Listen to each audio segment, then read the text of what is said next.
first sign of containment was silence. Not the absence of sound, but the absence of tolerance. Ethan Rowe noticed it in the way doors behaved. Automatic entrances that once opened for anyone began to hesitate. Not long enough to deny the next person. Just long enough to demand confirmation. Ethan tested it once. He stepped toward a glass lobby door. Nothing moved. A second later, someone else approached with a phone in hand. The door slid open instantly. Ethan stepped back, not rejected, filtered. The system had refined its assumptions. By the end of the week, the city felt slightly narrower. Corridors that used to be public were suddenly beige-only. Transit shortcuts were blocked by temporary gates. Maintenance signs appeared where none had been before. Wi-Fi networks that once allowed guests now required verification. Containment didn't announce itself. It simply increased the price of access. Ethan walked through downtown and watched the pattern unfold. People moved with invisible keys, phones unlocking turnstiles, cards opening elevators, faces recognized by cameras no one looked at.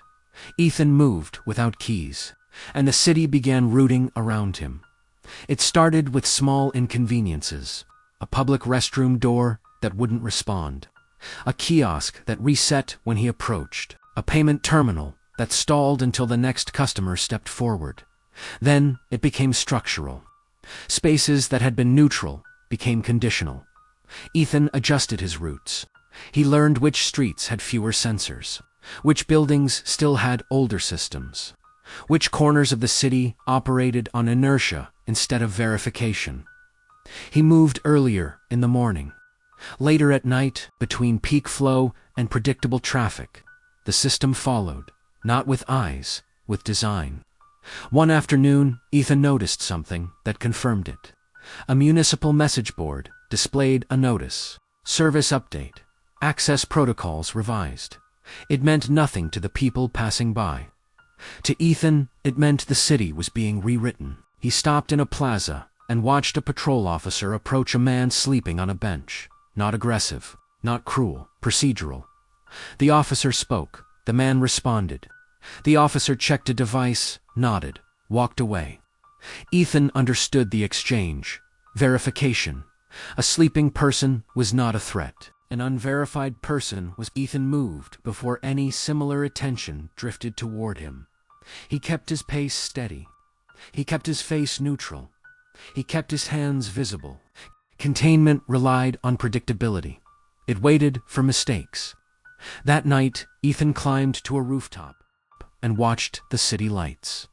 Grid patterns, signal timing, illumination based on movement. The city was not a place. It was a system. Ethan had once lived inside it. Now he lived along its edges. He thought of the line in the file: if accessed, initiate contingency. The contingency had removed him. Containment was what came after. The system had classified him as continuity. Now it needed to reduce continuity to zero, not by erasing him again, by exhausting him. Ethan felt it in the tightening. Fewer safe places to rest. Fewer neutral spaces to exist. Fewer routes that didn't require proof. The city was shrinking around him without physically changing. At 2:03 a.m., Ethan sat under an awning and listened to rain strike pavement. He had not eaten since morning. He had not slept properly in days. Containment didn't need force. It needed time. Ethan closed his eyes. He remembered Claire's face from Tuesday. Not the moment she said she didn't know him, the moment before.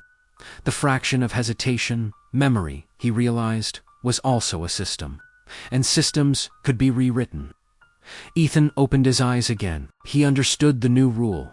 The system was no longer ignoring him. It was shaping the world so that he couldn't stay. If he kept moving, it would keep narrowing. If he stopped, it would classify the stop as failure. Ethan stood and stepped into the rain. Containment had begun.